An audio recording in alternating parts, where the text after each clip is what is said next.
Mica. Divya की शादी राघव के साथ हुई थी। दिव्या और राघव एक दूसरे के साथ बहुत खुशी खुशी रहा करते थे। दिव्या एक मध्यम वर्गीय परिवार की लड़की थी, लेकिन दिव्या की सास अनीता जी का मायका काफी पैसे वाला था और अनीता जी अपने पैसे वाले मायके की वजह से काफी घमंड भी किया करती थी। एक दिन सुबह के वक्त, मम्मी जी मैं सोच रही थी अपने मायके जाकर आ जाती हूँ, बहुत दिन हो गए हैं ना। हाँ मम्मी, पूरा 1 साल हो गया है दिव्या को अपने घर गए। कुछ दिन रहेगी तो उसका मन बदल जाएगा। हाँ हाँ, क्यों नहीं बेटा, आराम से अपने मायके जाकर आओ। अरे भाई, लड़कियों को अपने मायके जाना भी चाहिए, वो भी तो तुम्हारा घर है, जरूर जाओ बेटा। ठीक है दिव्या, मैं 2 दिन बाद की टिकट करवा लेती हूँ, तुम्हें छोड़कर आ जाऊंगा। अरे तुम्हें जाने की क्या जरूरत है बेटा, और खुद भी तो जा सकती है ना, ट्रेन में बैठ कर ही तो जाना है। लेकिन मम्मी अच्छा थोड़ी ना लगेगा, इतने दिनों बाद दिव्या अपने घर जाएगी, वो भी अकेले। अरे ठीक है ना बेटा, तुम क्यों अपनी छुट्टी खराब कर रहे हो बिना बात के। इन छुट्टियों को कभी इमरजेंसी के लिए बचा कर रखो, काम आएंगी। और बहू का क्या है, 2 दिन मायके जाकर वापस आ जाएगी। कोई बात नहीं राघव, मम्मी जी ठीक कह रही हैं, बेकार में ही मुझे लाने छोड़ने में आपकी छुट्टियाँ खराब हो जाएगी। बस बहू, तुम्हारा भाई भी तो तुम्हें लेने आ सकता है। शादी के बाद तो बेटियों को लेने अक्सर उनके भाई ही आते हैं। तुम्हारी मम्मी ने नहीं बताया तुम्हें? कोई बात नहीं मम्मी जी, अभी आप ही ने तो कहा ना कि मैं अकेले जा सकती हूँ, तो मैं अकेले चली जाऊँगी। अरे बहू, कहीं ऐसा तो नहीं ना कि किराए के पैसों की वजह से तुम्हारा भाई तुम्हें लेने नहीं आ रहा। तुम्हारे मायके वाले सोच रहे हैं बिना बात का खर्चा जो हो जाएगा उनका। अरे तो इसमें गलत क्या कह रही हो? नहीं, पैसों की चिंता सबको होती है। नहीं मम्मी, ऐसी कोई बात नहीं है। मेरे घर वाले मेरे किराए के पैसे तो कम से कम खर्च कर ही सकते हैं। 2 दिन के बाद दिव्या अकेले ही अपने मायके चली जाती है। उसके मायके जाने के बाद, राघव बेटा, तुम्हारी शादी ना हमने गलत घर में कर दी। अब क्या हुआ माँ, दिव्या से कुछ शिकायत है क्या आपको? आपने मुझे उसके घर भी नहीं जाने दिया। अरे क्या करेगा वहाँ जाकर, जब भी जाता है ढंग के तोहफे तक नहीं देते वो लोग। वो तो ये भी नहीं जानते कि दामाद की खातिरदारी कैसे करनी चाहिए। आजकल के जमाने में कौन इन सब बातों के बारे में सोच रहा है? कभी तेरे पापा से पूछना, आज भी मेरे साथ जब मायके जाते हैं ना तेरी नानी के घर, तो पूछ कितनी खातिरदारी होती है उनकी वहाँ पर। अब तोहफे तो इतने देती है तेरी नानी कि घर नहीं बच जाता है मेरा तो।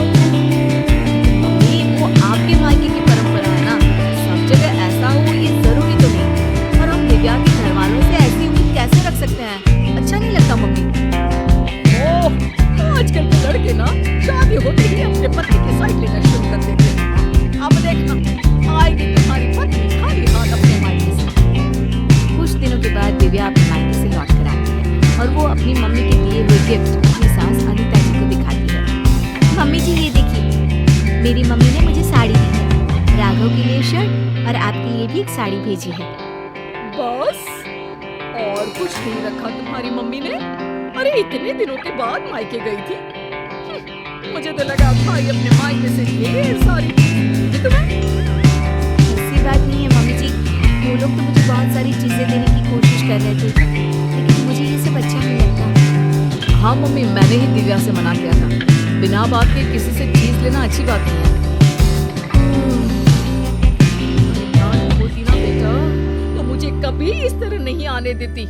मेरे मायके की तो बात पूछो ही मत। जब भी जाती हूँ इतने सारे गिफ्ट मिलते हैं, क्या बताऊं। बस मुझे तो कभी कुछ खरीदने की नौबत ही नहीं आई। कभी कोई साड़ी, कभी कोई सामान मैंने खुद के हाथों से इतने सालों में नहीं खरीदा। सब कुछ तुम्हारी नानी ने दिया है मुझे। मम्मी, अब वक्त बदल गया है, वो आपका मायका है। दिव्या का परिवार पूरी तरह से अलग है। हाँ मम्मी जी, और वैसे भी सबका परिवार एक जैसा नहीं होता ना, और मुझे मेरे परिवार से कोई शिकायत भी नहीं है। कुछ दिनों के बाद अनीता जी अपने मायके जाती है। और जब वहाँ से लौट कर आती है तो बैग भर भर के गिफ्ट लेकर आती है। देखो बहू, इसे कहते हैं मायके से आना। अरे भाई, इतना सामान हो गया था कि क्या बताऊं। अरे वाह मम्मी जी, ये तो बहुत अच्छी बात है, आपको इतनी सारी चीजें मिली हैं। वही तो, और एक तुम्हारे मायके वाले ठीक से मिठाई भी नहीं बेच सकते बेटी के ससुराल वालों के लिए। मम्मी जी, आप ऐसा क्यों कह रही हैं? देखो तो सही बहू, मेरी माँ ने पूरे 5 डब्बे रखे मिठाई के। इसे कहते हैं बेटी को विदा करना। तुम्हारी तरह नहीं खाली हाथ भिजवा दिया। बस करिए मम्मी, दिव्या आपकी बहू है, आप उससे इस तरह बात करेंगे तो वो क्या समझेगी। राघव के बार बार समझाने पर भी अनीता जी पर कोई असर नहीं होता और वो कभी भी दिव्या को उसके मायके के लिए भला बुरा सुनाती ही रहती है। एक बार अनीता जी की तबीयत बहुत खराब हो जाती है। मम्मी जी देखिए, आपको बिस्तर से उठने की कोई जरूरत नहीं है, आप आराम कीजिए, आपको जो भी चाहिएगा मैं ला कर दे दूंगी। हाँ हाँ ठीक है, देखो तुमसे जो हो रहा है वो कर दो। बाकी मैंने अपने भाई को फोन कर दिया है, मेरे भाई और भाभी आ जाएंगे मेरे मायके से मेरा ख्याल रखने के लिए। मम्मी आप ऐसा मत कहिए ना, दिव्या आपकी बहू है, वही ख्याल रखेगी आपका। मामा और मामी कितने दिन आपका ख्याल रख लेंगे। ऐसा कुछ नहीं है, मैंने कहा ना, मेरे मायके वालों को बड़ा प्यार है मुझसे। एक फोन करूंगी और दौड़े चले आएंगे। पूरा 1 सप्ताह बीत जाता है, लेकिन अनीता जी के मायके से कोई नहीं आता और दिव्या दिन रात अनीता जी की सेवा करके उनकी तबीयत ठीक कर लेती है।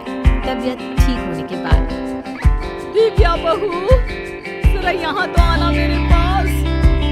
क्या हुआ मम्मी जी, आप ठीक है ना? आपको किसी चीज की जरूरत तो नहीं है? बहू मुझे माफ कर दे, मैं हमेशा अपने मायके का घमंड करके तुम्हें उल्टा सीधा सुनाती रही, लेकिन तुमने मेरी कितनी सेवा की। मम्मी मैं आपसे कहता था ना, अगर आप अपनी बहू से प्यार से पेश आएंगे तो वो आपका बहुत ख्याल रखेगी और वही जिंदगी भर आपके काम आने वाली है। लेकिन मैंने तो अपनी बहू को हमेशा ताने मारे और फिर भी उसने मेरा इतना ख्याल रखा। मुझे माफ कर दो बिना दिव्या। अरे मम्मी जी ऐसा मत कहिए, आप हमेशा मेरे मायके वालों को भला बुरा कहती रहती थी, लेकिन एक बात बताऊं,